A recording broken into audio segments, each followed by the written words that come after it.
Last class को just हमने आपको बताया था कि कंप्यूटर फंडामेंटल की चीज़ें मैंने आपको बताई थी। एक तरीके से कहो कि जो सी का फंडामेंटल है वो मैंने आपको बताया था। ये बताया था कि सी लैंग्वेज का डेवलपमेंट कैसे हुआ, किस तरीके से ये आगे बढ़ा है, इन चीज़ों के ऊपर में हम लोग फोकस थे। लेकिन हमने ये भी आपको बताया था कि सी लैंग्वेज आप कब सीख पाओगे, जब आप इसका ग्रामर सीखोगे और इसका प्रॉपर सेंटेक्स सीखोगे। जब तक ग्रामर और सेंटेक्स नहीं सीखोगे तब तक आपने सी लैंग्वेज नहीं आनी है, इस बात को आप समझ लो। तो जिस तरीके से आप जब पढ़ना लिखना सीखते हो हिंदी में या इंग्लिश में, तो सबसे पहले आपको अल्फाबेट सिखाया जाता है। उसी तरीके से आपका जो पहला चैप्टर इसके बाद में उसको हम लोगों ने कहा है टोकन्स। टोकन्स क्या होता, पहले ये समझो टोकन्स किसको कहेंगे हम लोग, टोकन्स है क्या। तो अगर टोकन्स के ऊपर में अगर आप फोकस होते हो तो टोकन्स जस्ट जैसे हिंदी में आप लिखते हो तो उसका कुछ वर्णमाला है, इंग्लिश में लिखते हो तो उसका अल्फाबेट्स है, तो उसी तरीके से जो कुछ भी कोई भी कंप्यूटर लैंग्वेज अलाउ करता है अपने अंदर लिखने को, वो उसका क्या कहलाएगा, टोकन्स। कहने का मतलब each and everything which a language support to write, मतलब वो सारी चीजें जो कोई लैंग्वेज सपोर्ट करेगा लिखने को, उसको हम लोग क्या बोलेंगे, टोकन्स। तो टोकन्स क्या होगा, अगर टोकन्स को आप डिफाइन करो तो टोकन्स क्या है, ईच एंड एवरीथिंग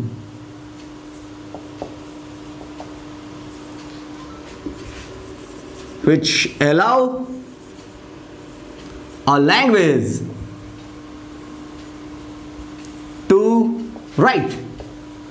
कहने का मतलब कोई भी लैंग्वेज जो कुछ भी अलाउ करेगा अपने अंदर लिखने को, उसको हम लोग क्या बोलेंगे, टोकन्स। चाहे वो इंग्लिश का टोकन हो सकता है, हिंदी का टोकन हो सकता है। जैसे हिंदी में आप क ख ग ये लिखते हो तो वो हिंदी का टोकन है। अगर इंग्लिश में ए बी सी डी लिखते हो तो वो सब क्या है, मेरा इंग्लिश का टोकन है। जैसे आप ये लिखते हो हर सही, तो ये किसका टोकन है, ये मेरा हिंदी का टोकन है। अगर इसी तरीके से आप लिखते हो ए, तो ये किसका टोकन है, इंग्लिश का टोकन है। इसी तरीके से आप जो लैंग्वेज पढ़ने जा रहे हो उसका नाम है सी। तो अब हम लोग बात कर रहे हैं टोकन्स, और इसके आगे में हम लोग एक और वर्ड यूज कर रहे हैं, सी टोकन्स। मतलब अब हम ये जानने की कोशिश कर रहे हैं कि सी लैंग्वेज क्या अलाउ करेगा अपने अंदर लिखने को, कौन कौन सी चीजें वो लिख सकता है या कौन कौन सी चीजें अलाउ करेगा लिखने को। तो सी लैंग्वेज के अंदर में आप आमतौर से 3 चीजों को लिख सकते हो। कौन कौन सी चीजें लिख सकते हो, अल्फाबेट, कौन कौन, ए टू जेड, कैपिटल वाला भी and A to Z small वाला भी ये अलाउ करता है। ठीक है जी। दूसरी चीजें ये अलाउ करता है, दूसरी चीजें जो ये अलाउ करेगा, ये करेगा नंबर्स। नंबर्स कहां से कहां तक, 0 to 9, ये वाला नंबर अलाउ करेगा। साथ ही साथ ये एक और चीज अलाउ करेगा, वो है हमारा सिंबल्स। सिंबल्स कहने का मतलब जैसे आप कंप्यूटर पे देखा होगा आपने इस तरीके का डॉलर साइन या फिर हैश साइन या फिर साइन ऑफ एक्सक्लेमेशन या फिर कॉमा, तो ये सब मेरा क्या है, ये सब सिंबल है। तो सी लैंग्वेज जो हमारा लैंग्वेज है, सी लैंग्वेज, वो अपने अंदर में इन 3 चीजों को अलाउ करेगा। कौन कौन सी चीजें, अल्फाबेट, नंबर और सिंबल। ये तीनों चीजें मिल करके कहलाएंगी सी टोकन्स, राइट। सी टोकन समझ में आया, सी टोकन क्या है। सी टोकन कहने का मतलब कि सी लैंग्वेज अपने अंदर अलाउ करता है अल्फाबेट, नंबर्स और सिंबल्स। इसके अलावा आप इसमें कुछ नहीं लिख सकते। समझ में आ रहा। तो ये जो अल्फाबेट है, अल्फाबेट में भी आप कैपिटल ए से लेकर के जेड तक और स्मॉल ए से लेकर के जेड तक। इसी तरीके से नंबर में आ जाओ तो नंबर में भी ये 0 to 9 सपोर्ट करेगा। इसके अलावा सिंबल में आ जाओ तो डॉलर साइन है या हैश है या ढेर सारा सिंबल्स है। कुछ सिंबल हमने यहाँ पे लिखा हुआ है और इन चीजों को हम लोग कह रहे हैं टोकन्स। और ये तीनों ही चीजें हमारी कलेक्टिवली इसको हम लोग बोल रहे हैं कि ये हमारा क्या है, सी टोकन्स है। अब हम लोग जिस तरीके से बात कर रहे थे कि भाई जो टोकन्स है हमारा, इसको भी हम लोगों ने अलग अलग जगह पे क्लासिफाई करके रखा हुआ है। कहने का मतलब कि टोकन्स को भी हम लोगों ने अलग अलग तरीके से बांट दिया है। कहने का मतलब ऐसे समझो कि जैसे मम्मी है आपकी, मम्मी क्या करती है कि बर्तन का ढेर है उसमें से अलग कर देती है कि अरे ये चम्मच है, चलो इसको यहां रखना है, ये कढ़ाई है इसको इधर रखना है, ये प्लेट है इसको इधर रखना है। तो उसी तरीके से जो मेरा सी टोकन्स है इसको भी क्लासिफाई किया गया है। तो इसको हम लोग बोल रहे हैं क्लासिफिकेशंस ऑफ सी टोकन। जो मेरा सी के अंदर में जो कुछ भी हम लोग लिख रहे हैं उसको हम लोगों ने क्लासिफाई करा हुआ है 6 पार्ट में, इन 6 पार्ट्स। जो भी मेरा सी टोकन्स होगा उसको हम लोगों ने क्लासिफाई करा हुआ है 6 पार्ट में। पहली चीजें जो आती है वो है हमारा कीवर्ड, कीबोर्ड नहीं, कीवर्ड्स। दूसरी चीजें हैं आइडेंटिफायर। तीसरी चीजें हैं कांस्टेंट। चौथी चीजें हैं ऑपरेटर। पांचवी चीजें हैं सिंबल्स, स्पेशल सिंबल बोलो इसको, स्पेशल सिंबल्स। और छठी चीजें हैं स्ट्रिंग्स। तो जो मेरा सी टोकन्स है उसको हम लोगों ने क्लासिफाई करा हुआ है कितने पार्ट में? ये 6 पार्ट में हम लोगों ने। अभी कुछ देर पहले हमने आपको बता रहा था कि जो मेरा सी टोकन्स है उसको हम लोगों ने क्लासिफाई करा हुआ है कौन कौन सा? कीवर्ड्स, दूसरा है आइडेंटिफायर, तीसरा है मेरा कांस्टेंट्स। ये हमारा ये कांस्टेंट हो गया। और अगली चीज है हमारी ऑपरेटर, और क्या है मेरा स्पेशल सिंबल, और क्या है मेरा strings. These are the tokens. और ये मेरा क्लासिफिकेशन है। एग्जाम में इसी में से आपसे क्वेश्चन रहेगा कि भाई कीवर्ड क्या होता है बता दो। ये भी क्वेश्चन पूछ सकता है कि आइडेंटिफायर क्या होता है इसको बताओ, ऑपरेटर्स के बारे में बताओ। तो ये सारी चीजें आपको पूछा जा सकता है एग्जाम में। तो अगर आप देखो कि सी टोकन्स के अंदर में हम लोगों ने रखा हुआ है कौन कौन सी चीजें? अल्फाबेट, नंबर और सिंबल। तो ये 3 चीजों को हम लोगों ने अलग अलग 6 पार्ट में क्लासिफाई कर दिया है। उसमें से कुछ अल्फाबेट्स को हम लोगों ने कहा कि ये जो सेट ऑफ अल्फाबेट्स है इसको हम लोग कीवर्ड्स बोलेंगे, कुछ को हम लोगों ने आइडेंटिफायर का दर्जा दे दिया, कुछ को हम लोगों ने कांस्टेंट का दर्जा दे दिया, कुछ सिंबल्स को हम लोगों ने ऑपरेटर बना दिया, कुछ सिंबल्स को हम लोगों ने स्पेशल सिंबल के अंदर में रखा, कुछ अल्फाबेट्स को हम लोगों ने स्ट्रिंग बना दिया। और इस तरीके से अभी हम लोग देख रहे हैं कि ये कीवर्ड क्या होता है, इस कीवर्ड का क्या मतलब है। कीबोर्ड नहीं है जिससे आप टाइप कर रहे हो, वो वाला कीबोर्ड नहीं है यहाँ पे, यहाँ कीवर्ड्स है। वर्ड मतलब शब्द, कीवर्ड्स। तो कीवर्ड क्या होता है? ये कुछ रिजर्व वर्ड है। कहने का मतलब कि जिसने भी सी को डेवलप करा डेनिस रिची ने, मैंने आपको लास्ट क्लास में बताया था। सो डेनिस रिची ने क्या करा कि कुछ वर्ड्स को रिजर्व करके रखा कि इसका अगर आप लिखोगे लैंग्वेज के अंदर तो सिस्टम ऑटोमेटिकली इसकी मीनिंग को वो समझ लेगा। ऐसा वर्ड हमारा कहला रहा है कीवर्ड्स। तो जो मेरा कीवर्ड्स है ये मेरा सबसे पहली चीज रिजर्व वर्ड है।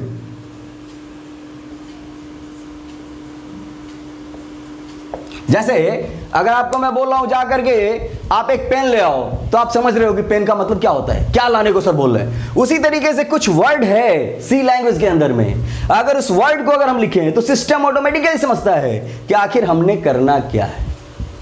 तो जो मेरा कीवर्ड है वो रिजर्व वर्ड है, ये डेवलपर के द्वारा डिफाइन है।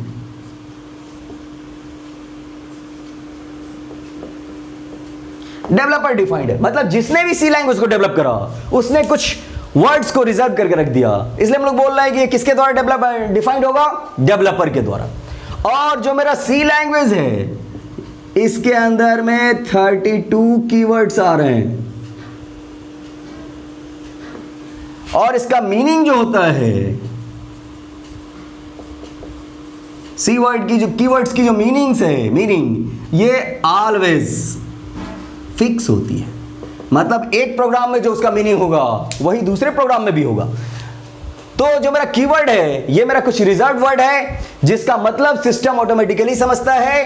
ये किसके द्वारा डिफाइन किया गया है? जिसने भी सी लैंग्वेज को बनाया है उसके द्वारा डिफाइन किया गया है। अगर आप सी लैंग्वेज में आओगे तो सी लैंग्वेज में 32 कीवर्ड्स है। ऑब्जेक्टिव में बराबर क्वेश्चन होता है कि how many keywords are available in the C language. तो सी लैंग्वेज के अंदर में कितना कीवर्ड होगा? 32। इसी तरीके से आप देखो इसका मीनिंग जो होगा वो ऑलवेज फिक्स होगा। मतलब जो कीवर्ड अगर आप लिख रहे हो एक प्रोग्राम में, अगर उसको कहीं दूसरे प्रोग्राम में भी यूज करोगे तो उसका वही मतलब होगा। मतलब ओवरऑल कीवर्ड्स कुछ रिजर्व्ड वर्ड है। और सी लैंग्वेज के अंदर में कितना वर्ड है कीवर्ड, कितने कीवर्ड्स हैं? 32। अब हम लोग बात कर रहे हैं आइडेंटिफायर। आइडेंटिफायर क्या होता है? अगर आप आइडेंटिफायर पे फोकस हो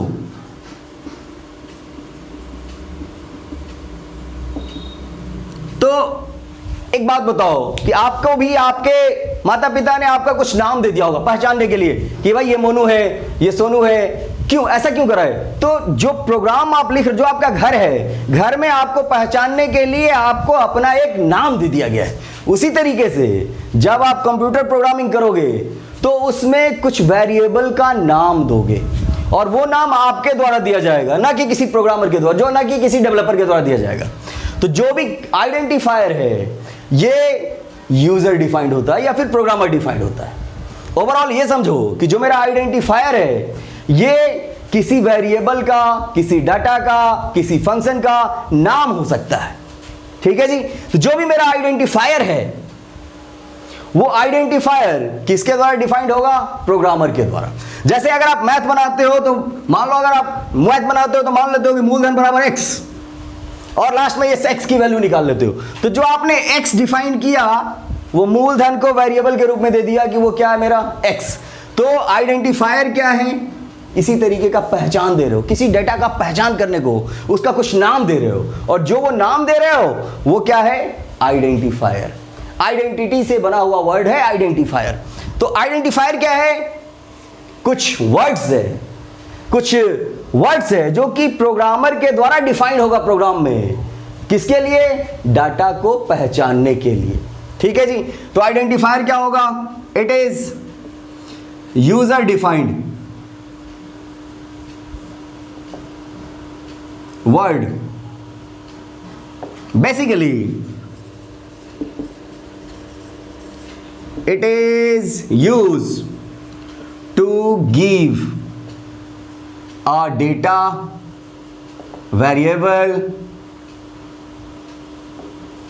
function और array name। आगे जाकर के पढ़ेंगे अरे क्या होता है, फंक्शन क्या होता है। लेकिन फिलहाल हम लोग ये समझें कि किसी भी चीज का, किसी डेटा का नाम देना होगा या वेरिएबल का नाम देना होगा या फंक्शन का नाम देना होगा या एरे का नाम देना होगा, तो उसके लिए भी हम लोग कुछ वर्ड्स, कुछ इंग्लिश में वर्ड को यूज करेंगे और वो हमारा क्या कहलाएगा? आइडेंटिफायर। जैसे आपने कहा कि भाई 3 बच्चों का, 3 डाटा का एवरेज निकालो और आपने मान लिया A B C are the 3 data. तो A B C क्या है? आपने डेटा का नाम दिया है, तो वो क्या है? मेरा एक तरीके से आइडेंटिफायर है, पहचानने के लिए कि भाई पहला डाटा A है, दूसरा डेटा B है, तीसरा डेटा C है। तो आइडेंटिफायर डाटा को पहचान देता है किसी प्रोग्राम के अंदर में। अब अभी तक तो हम लोगों ने पढ़ा कि कीवर्ड और आइडेंटिफायर क्या होता है, लेकिन इतना ही नहीं, आपसे एग्जाम में ये नहीं पूछेगा कि कीवर्ड क्या है और आइडेंटिफायर क्या होता है। ये पूछेगा कि what are the difference between keyword and identifier. तो अब जरा सा आप बताओ कि जो मेरा कीवर्ड है, ये कीवर्ड हम लिख रहे हैं कीवर्ड्स, और इधर हम लोग लिख रहे हैं आइडेंटिफायर। इस दोनों के बीच में कुछ तो डिफरेंस होगा। पहला डिफरेंस क्या होगा कि कीवर्ड जो है आर रिजर्व्ड वर्ड,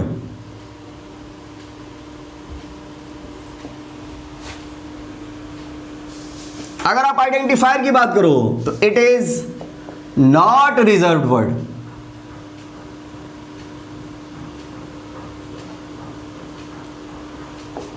दूसरी चीजें देखो तो कीवर्ड जो है किसके द्वारा डिफाइंड होता है? It is developer defined.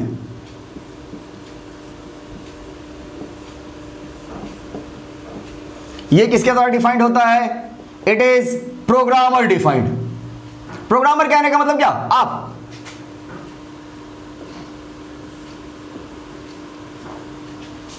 तीसरी चीजें देखो, there are 32 keywords in C language.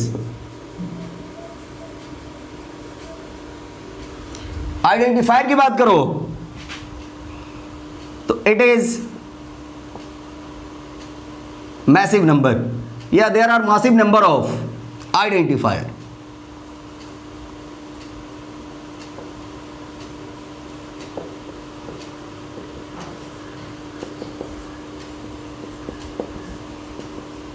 तो अभी तक हम लोगों ने बात करा कि कीवर्ड क्या है और आइडेंटिफायर क्या है. ये दोनों क्या है?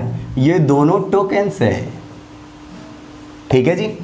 तो कीवर्ड वैसा टोकन जिसका मीनिंग फिक्स होगा. एक चीज और लिख लो इसमें कि meaning of keywords are fix. The meaning of identifier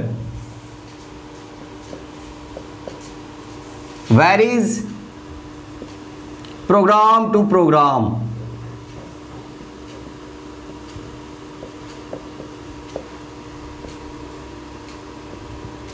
ठीक है जी. तो जो मेरा कीवर्ड है और आइडेंटिफायर है दोनों ही मेरा सी टोकन्स के अंदर में आता है.